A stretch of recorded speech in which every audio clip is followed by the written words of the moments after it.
Shambhala movie review. Hello hi all, welcome to PRP డియో productions. మా ఛానల్కి కొత్తగా వచ్చిన వాళ్ళు సబ్స్క్రైబ్ చేసుకోండి. స్టోరీలోకి వెళ్తే శంబాలాలో ఒక ఉల్క పడిద్ది. ఆ ఉల్క తర్వాత సిరీస్ ఆఫ్ డెత్స్ జరుగుతూ ఉంటాయి. దానికి గల కారణాలు ఏంటి? ఎట్ ద సేమ్ టైం శంబాలాలో పడ్డ ఉల్కాని టెస్ట్ చేయడానికి సైంటిస్ట్ ఆది సాయి కుమార్ వస్తాడు. సో వీళ్ళిద్దరి మధ్యలో కనెక్షన్ ఏంటి, ఆ శంబాలో ఉన్న హత్యలను ఇతడు ఎలా ఛేదించాడు అనేది మూవీ రివ్యూలోకి వెళ్తే ఈ మూవీ తోటి నాకు మెయిన్ ప్రాబ్లం ఉంది భయ్య. ఏంటి అని అంటే, ఈ మూవీ ప్లాట్ వెళ్ళే విధానం కానీ సెకండ్ హాఫ్లో టర్న్ చేసే విధానం కానీ బాగానే ఉంది. ఎందుకంటే ఆడియన్స్ని ఎంగేజ్ చేయాలనే ఏకైక ఉద్దేశంతో అదే పాయింట్ పట్టుకొని కొద్దిగా సైన్స్, కొద్దిగా మైథాలజీ యాడ్ చేసి చెప్పారు. బట్ దీనివల్ల ఏమైందంటే పీఠముడి అనేది బాగా బిగుసుకుపోయింది. మనకు అనిపిస్తూ ఉంటుంది ఈ సీన్ వచ్చిన తర్వాత అసలు క్లైమాక్స్ ఏంటి, ఎలా డీల్ చేశారు. సో ఇటువంటి టైంలో ఇలాంటి డైలమాలో ఈ మధ్యలో డైరెక్టర్లు అందరూ ఎంచుకున్న ఒకటి దేవుడు. ఈ సినిమాలో కూడా దానితోటి ఎండ్ అయిపోయింది. So when god comes no logic. So అదే ఉద్దేశంతో ఎండ్ అయిపోవడం వల్ల నాకు యావరేజ్ ఫీలింగ్ ఇచ్చింది. ఫస్ట్ హాఫ్ వరకు ప్రొసీడింగ్స్ బాగానే ఉన్నా మనకి అక్కడక్కడ బోర్ కొట్టిన ఫీలింగ్ వస్తుంది, కొద్దిగా ల్యాగ్ అయిన ఫీలింగ్ వస్తుంది. బట్ ఇంటర్వ్యూలో మాత్రం బాగానే డీల్ చేశారు. అక్కడ మనకు కొద్దిగా హై ఫీల్ వస్తుంది. ఇక coming to second half, cinema మొత్తం యూటర్న్ తీసుకుంటుంది.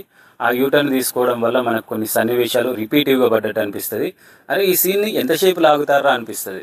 ఎస్పెషల్లీ చిన్న పాప అండ్ వాళ్ళ డాడీ మధ్యలో వచ్చే సీన్ అయితే మనకు చాలా లాగిన ఫీలింగ్ వస్తుంది. సో దాని తర్వాత వచ్చే క్లైమాక్స్, నేను ఇంతకుముందే చెప్పాను కదా, క్లైమాక్స్ నాకు కన్వీనియన్స్గా అనిపించింది తప్ప అది కరెక్ట్ క్లైమాక్స్ లాగా నాకు అనిపించలేదు. ఇది జస్ట్ నా ఒపీనియన్ మాత్రమే. పాజిటివ్ నెగిటివ్ విషయానికి వస్తే ముందు పాజిటివ్స్ డిస్కస్ చేద్దాం. ఈ మూవీలో పాజిటివ్ ఏంటి అంటే స్టోరీ వరకు చాలా బాగా రాసుకున్నారు. బట్ దాన్ని ఎగ్జిక్యూట్ చేసిన విధానమే ఈ సీన్ని ఇంకా బాగా తీయచ్చు అనిపిస్తుంది. కానీ మనకి ఎవ్రీ టైం ఇది లో బడ్జెట్ ఫిల్మ్ సర్దుకుపోరా అని అనిపించే ఫీలింగ్ వస్తుంది తప్ప కానీ వావ్ సూపర్ మైండ్ బ్లోయింగ్ అనే ఒక్క సీన్ పడదు. ఇంకొకటి భయ్య, ఈ సినిమాలో ఫైట్స్ భయ్య. ఈ మూవీ జరిగే స్టోరీ 1980లో. బట్ మీరు ఆ 1980స్లో కూడా యాంటీ గ్రావిటీ ఫైట్లు పెడితే ఎట్లా చెప్పు భయ్య. 1980స్లో మీరు సినిమా తీస్తున్నప్పుడు కొద్దిగా రియలిస్టిక్ ఫైట్లు పెట్టవచ్చు కదా, ఏమైంది? ఇక పర్ఫార్మెన్స్ విషయానికి వస్తే ఆది సాయి కుమార్ రీసెంట్ టైంలో చేసిన బెస్ట్ పర్ఫార్మెన్స్ ఇది. అండ్ మిగిలిన క్యారెక్టర్ ఆర్టిస్టులు అందరూ చాలా బాగా చేశారు. It's good, decent job. ఈ సినిమాలో మెయిన్ పాజిటివ్ బ్యాక్గ్రౌండ్ స్కోర్ భయ్య. చాలా సీన్స్ ఆయన బ్యాక్గ్రౌండ్ స్కోర్ వల్లనే నిలబడ్డాయి.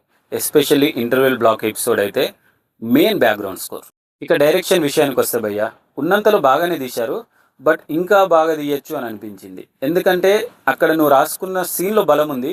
బట్ అది ఎప్పుడైతే స్క్రీన్ మీదకి వచ్చేసరికి కనుక అంత ఎఫెక్టివ్ అనిపించలేదు. చూశారు కదండి రివ్యూ. మీరు మూవీ చూసిన తర్వాత మీకు ఎలా అనిపించిందో కామెంట్ బాక్స్లో కామెంట్ చేయండి.